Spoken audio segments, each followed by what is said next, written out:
نحمده ونصلي ونسلم على رسوله الكريم أما بعد فأعوذ بالله من الشيطان الرجيم بسم الله الرحمن الرحيم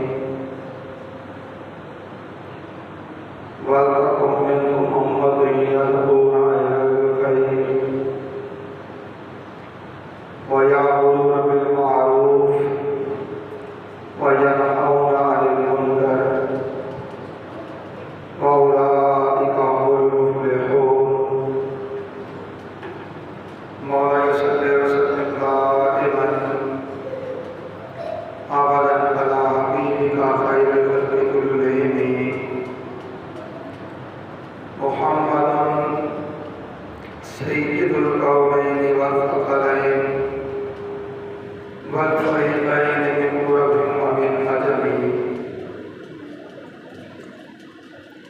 یا رب بالمصطفیٰ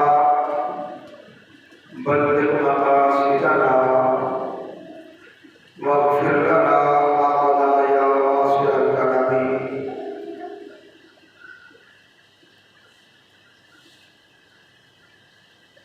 اللہ رب العزت و سلام اور اس کے پیارے حبیب حضور محمد مصطفیٰ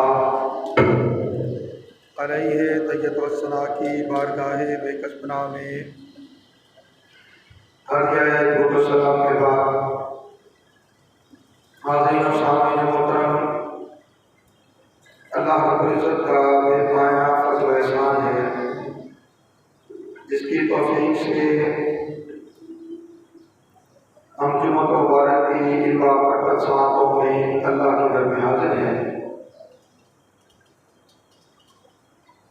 عنوانی گفتگو کے طور پہ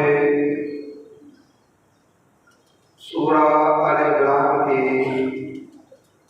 آیت 104 کی تلاوت کا شرف حاصل کیا، جس میں اللہ رب العزت نے ارشاد فرمایا وَلْتَكُن مِّنْكُمْ أُمَّةٌ، کہ تم میں سے ایک گروہ ایسا ضرور ہونا چاہیے یدعون الی الخیر، جو بھلائی کی طرف بلائیں، خیر کی طرف بلائیں، یامرون بالمعروف، نیکی کا حکم دیں، وینہون عن المنکر، اور برائی سے روکیں۔ اور ان کے لیے جو خیر کی طرف بلانے والے ہیں، نیکی کا حکم دینے والے ہیں، برائی سے روکنے والے ہیں، اللہ تعالیٰ نے ارشاد فرمایا وَأُولَٰئِکَ هُمُ الْمُفْلِحُونَ، یہ گروہ وہ ہے جو فلاح پانے والا ہے، یہ گروہ وہ ہے جو کامیابی پانے والا ہے۔ ان تین علامات کو، تین احکامات کو، تین تعلیمات کو اپنے پیش نظر رکھیں اور اپنے اعمال پر غور کریں، سوچیں اور جانیں کہ کیا ہمارا تعلق ایسے گروہ سے ہے، ایسے طبقہ فکر سے ہے جو آج پاکستان کے معروضی حالات میں، جو آج امت مسلمہ کے معروضی حالات میں اپنی ذمہ داریاں اس طرح ادا کر رہا ہو کہ جب سچ اور جھوٹ،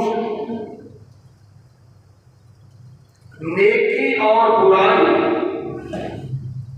ثواب و گناہ اور ایسے وہ تمام تصورات جن کا تعلق ایک دوسرے کے ساتھ تضاد سے ہے، ایک دوسرے سے مختلف ہے، وہ اس طرح آپس میں ملتبس ہو گئے ہیں، اس طرح آپس میں گناہ ملا دیے گئے ہیں کہ دیکھنے والوں کے لیے نیکی، برائی، اچھائی، ان راستوں کی تمیز کرنا مشکل ہو گیا اور وہ سوچنے پر مجبور ہو گئے ہیں کہ ان حالات میں ہم کیا کریں۔ ایک طرف مذہبی سطح پہ کہیں تو مذہبی سطح پر مختلف مسالک، مختلف نظریات، مختلف عقائد، مختلف طرز فکر، دوسری سطح پر ایک ہی مسلک کے اندر مختلف قیادتیں، کوئی انتہائی امن پسند، کوئی معتدل، کوئی انتہا پسند، کوئی اپنے سوا کسی کو مسلمان نہ سمجھے، کوئی جو اس سے اختلاف کرے اس پر کفر کے فتوے کرتے، اور کوئی یہ سوچے کہ یار یہ کیا کر رہے ہیں، یہ کیا کر رہے ہیں، دین اقتدار کا راستہ دیتا ہے کہ کہاں جا رہے ہیں۔ اور یہی حالات آپ شخص پر دیکھ لیں، یعنی دین میں بھی یہ کچھ آ گیا، مسالک میں بھی حالات ایسے آ گئے، اور سیاسی سطح پہ کہیں تو وہ پھر اس سے بھی کہیں آگے بڑھ گئے۔ سیاسی وابستگیاں ہیں، سیاسی ارینجمنٹس ہیں، مگر قیادتیں جو حالات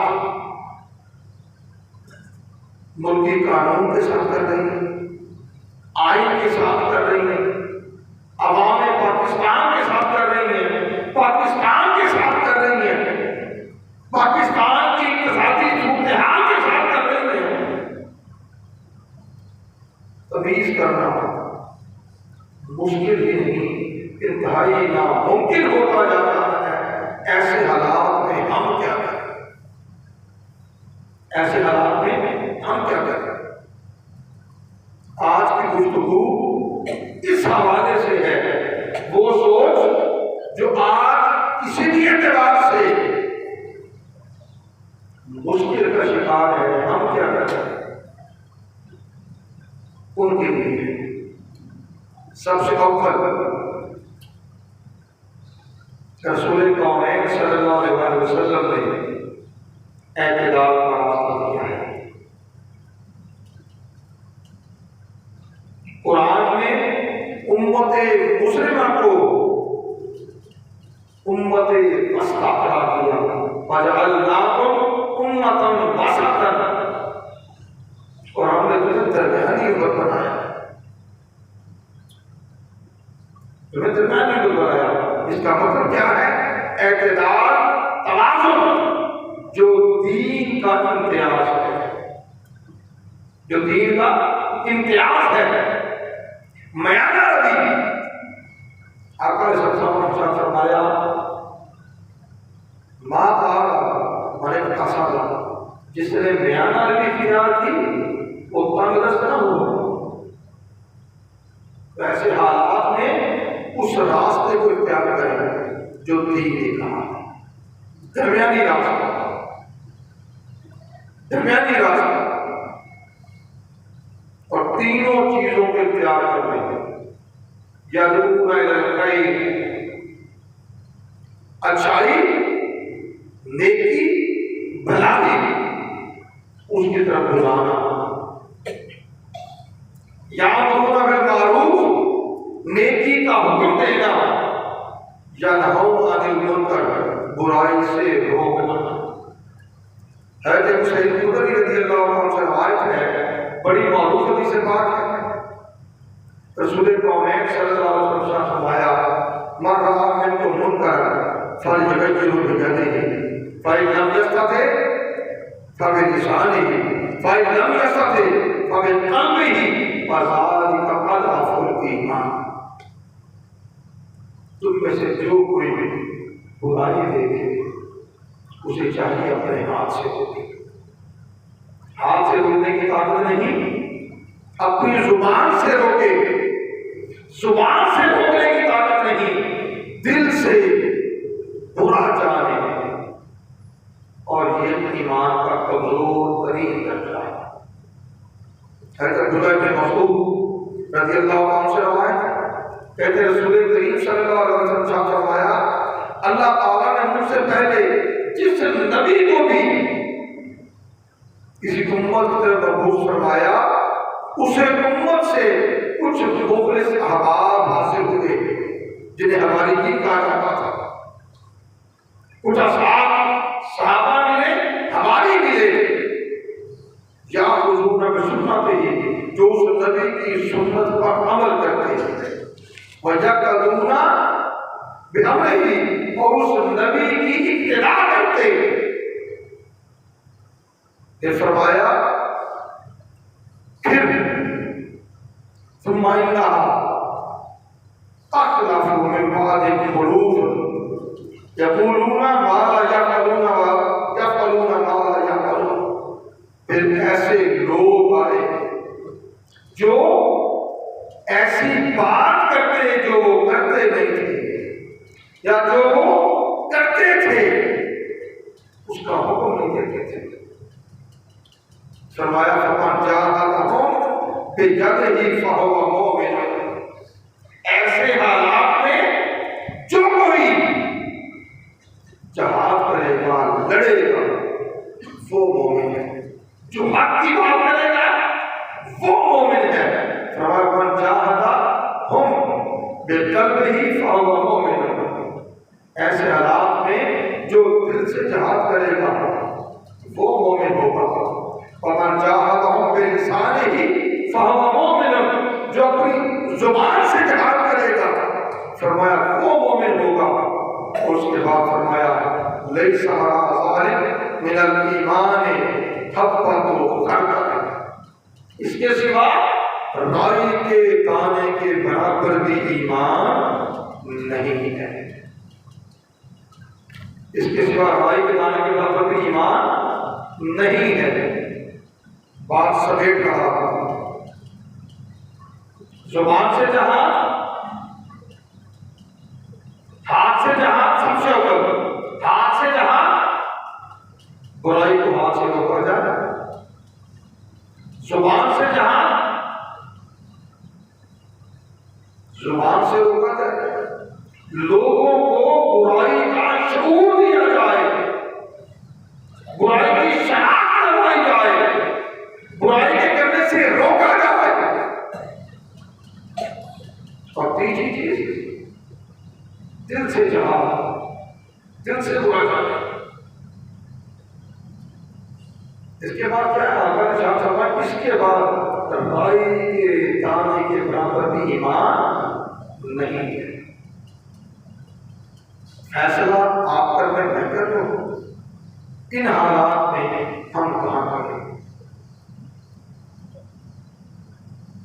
اگر تو راستہ ہو گئے جو اللہ نے اس کے رسول نے بتایا تو آپ عمل خیر پر ہیں، اور اگر اس سے جدا ہے تو پھر اپنی بھی خیر منائیں، اپنے ایمان کی بھی خیر منائیں.